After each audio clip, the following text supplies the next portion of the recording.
Você sabia que mais de 4 milhões de brasileiros têm acesso à energia elétrica e à telefonia por meio de cooperativas de infraestrutura?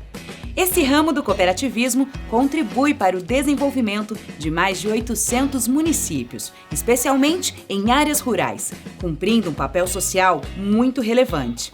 Para avançar ainda mais e melhorar o atendimento aos cooperados e usuários, o sistema cooperativista também está atento às tendências de mercado e aos novos negócios.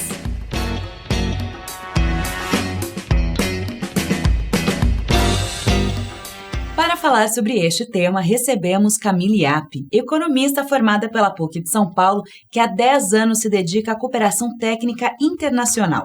Atua como gerente responsável pelas atividades no Brasil do Projeto Regional para a América Latina e Caribe, da DGRV, a Confederação Alemã das Cooperativas. Seja muito bem-vinda, Camila. Tudo bem com você? Tudo bem, obrigada. Para a gente começar, eu gostaria de entender a importância das cooperativas na área da distribuição de energia. A gente tem dois tipos de cooperativas que têm grande importância na área de energia. A gente tem as cooperativas de eletrificação rural, que têm o seu papel muito importante, ou tiveram o seu papel de levar energia onde não era interessante para as distribuidoras, e hoje a gente tem um novo formato que são as cooperativas de geração distribuída. Essas são as cooperativas que as pessoas se juntam para gerar a sua própria energia. E, no caso, as cooperativas de eletrificação, elas surgiram para ocupar um espaço, que o mercado não tinha interesse em atender, até pelas dificuldades, de levar energia para o campo. Na sua opinião, essas barreiras ainda existem aqui no Brasil?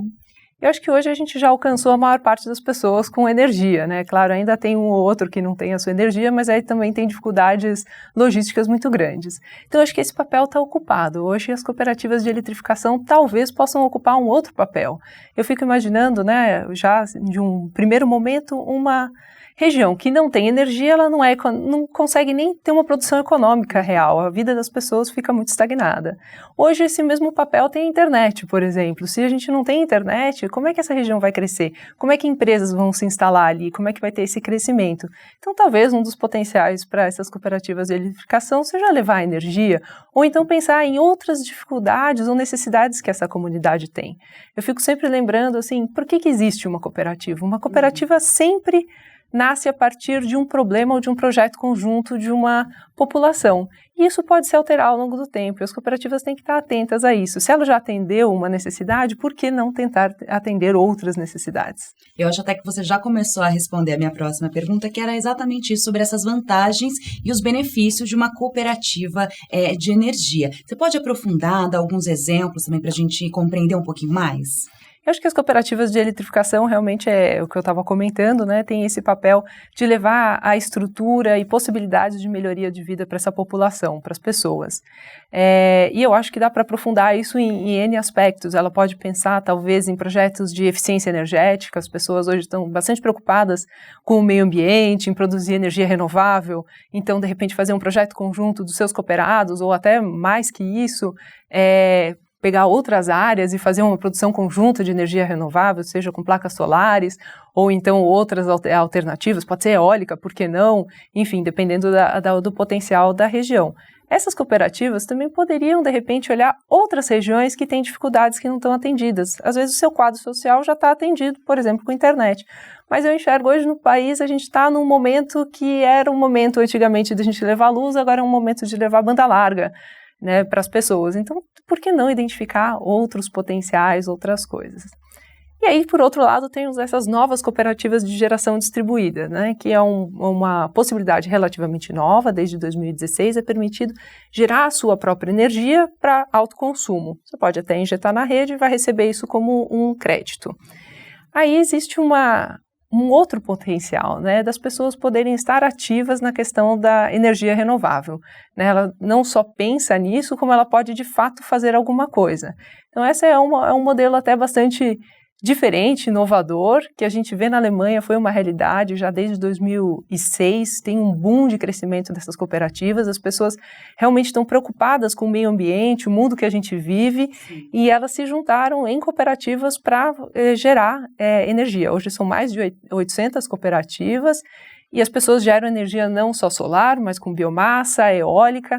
Na Alemanha se trabalha muito o tema também do aquecimento, né? Lá é muito importante o aquecimento e às vezes em conjunto se consegue fazer um aquecimento ecologicamente correto, mas aí distribuído para todas as casas através de uma cooperativa. No caso da energia sustentável, Camila, como que está o andamento aqui no Brasil dessas cooperativas, desse processo? A gente tem a geração distribuída e, se a gente for olhar, tem um boom enorme desde 2012 que é permitido gerar no seu próprio telhado até o dia de hoje. Realmente são muitas gerações, eu acho que chega a quase 12 mil conexões. Nas cooperativas, esse foi um processo um pouco mais longo. A gente identificou que, de início, o público que tinha interesse em participar disso e se inteirou naquele momento do que era uma cooperativa, teve muita dificuldade de entender o que é o cooperativismo. Então, levou algum tempo até surgirem as primeiras. Hoje a gente está falando aí de um universo de mais ou menos umas 10 cooperativas de geração distribuída aqui no Brasil. Já tem vários outros grupos que a gente conhece que estão interessados, que querem fazer isso. Então, até criar-se um modelo que fosse economicamente viável, pensar como era isso, as pessoas acreditarem que funciona, conseguir juntar um grupo de 20 pessoas, pelo menos, para poder fazer um projeto também é complicado. Então, teve todo esse processo de adaptação que a gente acha que agora está começando a aparecer um modelo. Por outro lado, a geração distribuída também está permitindo que cooperativas que já existem gerem a sua própria energia. Então, isso são mais de 200 cooperativas de outros ramos que têm outras atividades que estão gerando a sua própria energia para consumo próprio. Existiria a possibilidade também de fazer essa geração para fornecer aos seus associados, a ANEEL permite, porém ainda não conheço nenhum caso desses, mas seria muito interessante. Na verdade, a gente tem uma cooperativa de crédito no Espírito Santo, o Sicoob Espírito Santo, que fez um projeto desse para suas agências e abrindo para os seus cooperados, mas ainda são poucos cooperados, são só 71, mas a ideia é crescer nisso. Então, a gente enxerga que o cooperativismo como um todo, as energias renováveis são uma oportunidade para o cooperativismo, porque as pessoas querem participar disso e a cooperativa é justamente a forma correta de poder fazer isso. Quais são os principais locais onde esse tipo de cooperativa, pensando na energia sustentável, está mais assim em ação?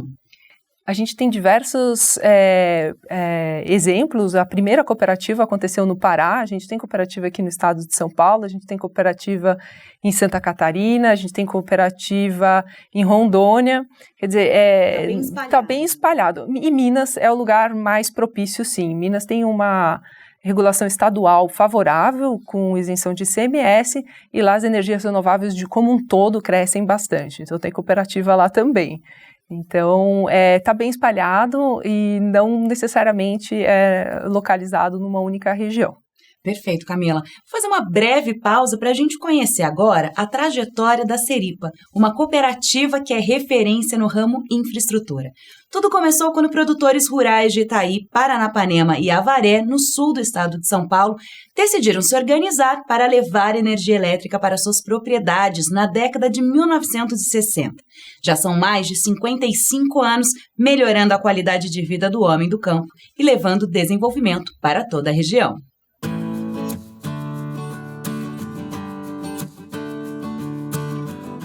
A Seripa, Cooperativa de Eletrificação Rural de Itaí, Paranapanema e Avaré, foi criada em 1964 graças a 158 agricultores que se uniram para produzir sua própria energia. Cooperado há 55 anos, o atual presidente João Becker fala com orgulho do desenvolvimento que a Seripa levou para a região. A mudança é total, né? Na verdade, a energia causou uma revolução. Até 64 não tinha nada, a região do estado de São Paulo, sul do estado de São Paulo, não tinha nada. Daí começou a energia, aí começou a abrir tudo, né? Abrir os campos, abrir as lavouras, irrigação. Os municípios atendidos pela rede de distribuição da Seripa integram hoje uma área de produção de alta tecnologia, na maior região de plantio irrigado do estado de São Paulo. Com a cooperativa, os associados conseguiam desenvolver suas propriedades usando energia a preços mais baixos, além de outros benefícios que o modelo cooperativo proporciona. O serviço que a Seripa oferecia para nós, isso era muito diferenciado do que o serviço que o governo oferecia. Augustino Serrarens é cooperado há 44 anos e conta que a criação da Seripa permitiu aos agricultores investir em novas culturas. Nos anos 80 vieram os pivôs centrais aqui, então daí a gente dependia dali em diante totalmente da energia elétrica. Desde 2008, a Seripa é homologada pela Agência Nacional de Energia Elétrica, ANEEL, como permissionária de distribuição de energia em sua área, o que garante que seus serviços são oferecidos de forma regular e confiável. Todos esses anos nós fizemos a infraestrutura e investimentos para a cooperada ter energia disponível. O preço nosso está abaixo do concessionário, o atendimento de nós é totalmente diferente. É por isso que ainda hoje a cooperativa segue como um grande símbolo para a região e conta atualmente com 1.747 cooperados. A mudança da região é total, não só da agricultura, mas também na infraestrutura, como são mais indústrias, né? Turismo. Eles trouxeram o telefone para nós. Para nós, o nome Seripa, aqui na região, é o grande aliado da agricultura.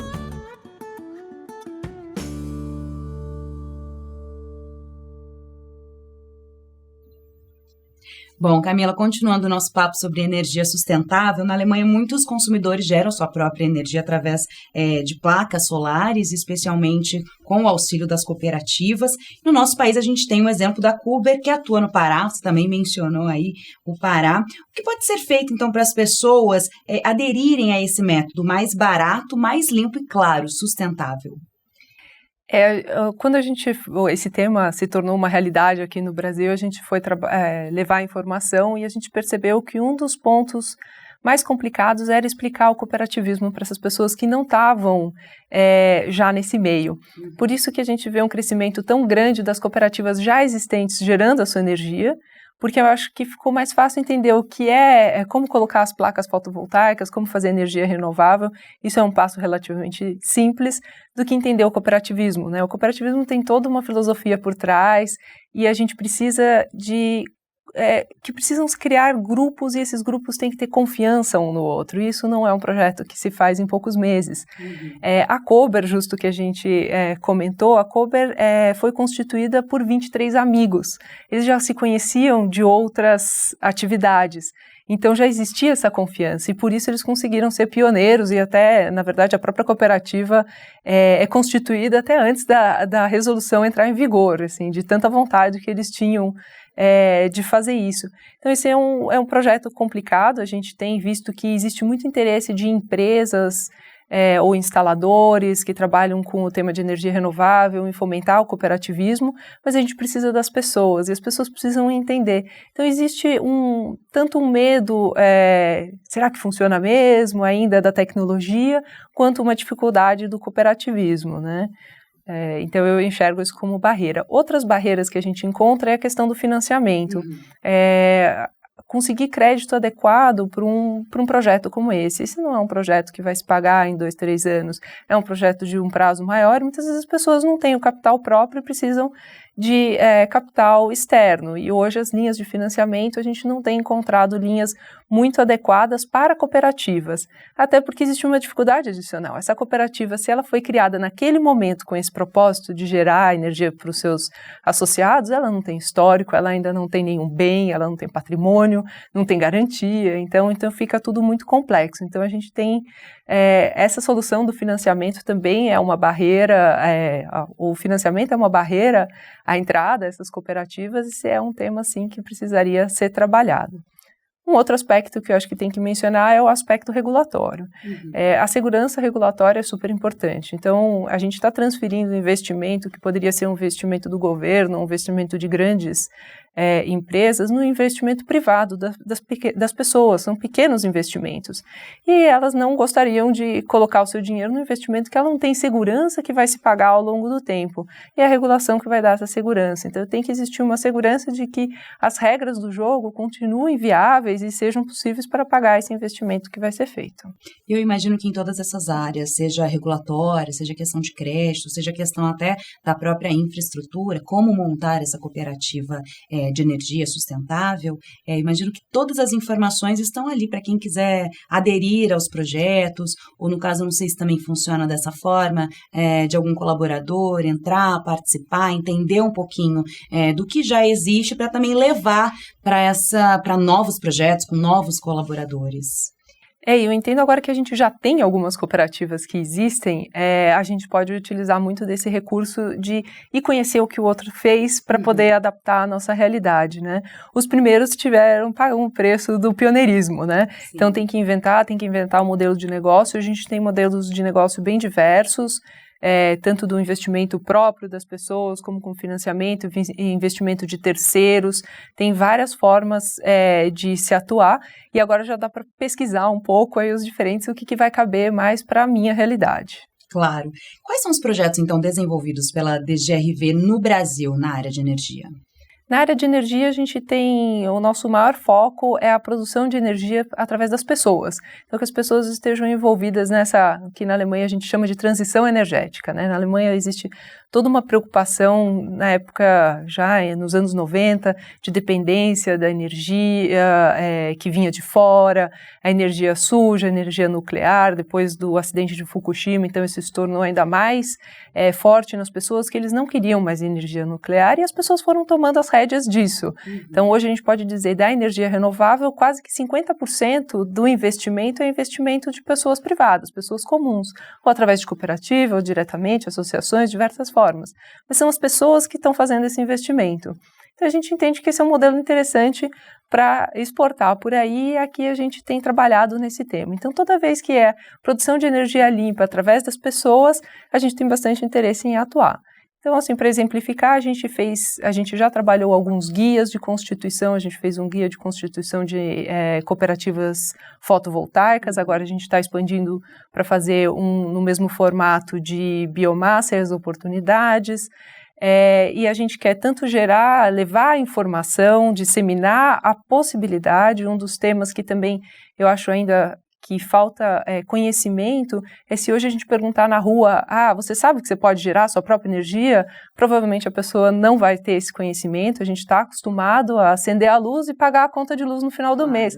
Da onde veio a energia, como que ela vem, a gente não estava envolvido. Então leva um tempo para também as pessoas assimilarem. Então a gente quer levar essa informação, estamos participando de muitos eventos, muitas coisas fazendo isso. A gente tem trabalhado o tema das energias renováveis no cooperativismo também de forma na América Latina, e do nosso mapeamento o Brasil é quem está mais avançado, então já estamos exportando um pouquinho do que a gente está fazendo, é novo, mas estamos exportando. Existe um intercâmbio bem grande com o Chile, que está dando seus primeiros passos na geração distribuída e na questão de cooperativas. A gente quer trabalhar também, trazer à tona o tema da eficiência energética no cooperativismo, né? As pessoas agora, acho que dentro do cooperativismo já têm consciência que podem gerar a sua própria energia, mas por que não trabalhar também o tema de eficiência energética, né? Não preciso gastar gerando uma coisa que, na verdade, não seria necessária.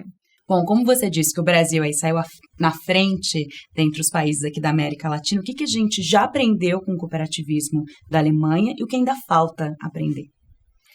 Eu acho que na Alemanha tem um aspecto que é positivo no cooperativismo, é que a gente tem uma população de mais ou menos 82 milhões de pessoas, uns 22 milhões de associados.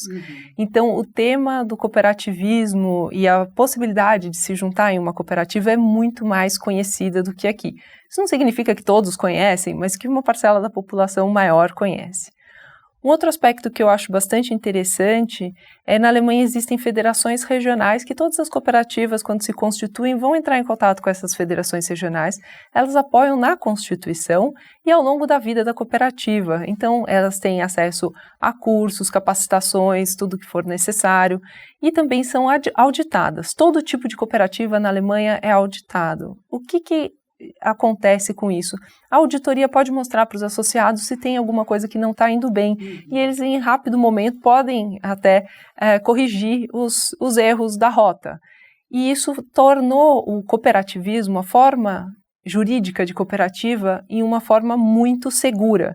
Então o alemão, quando ele escuta uma cooperativa, ele confia que essa é uma forma positiva e segura para se associar. Aqui no Brasil essas auditorias acontecem também? As auditorias acontecem em cooperativas de crédito, por exemplo, cooperativas reguladas, mas não são todos os tipos de cooperativas que são auditadas.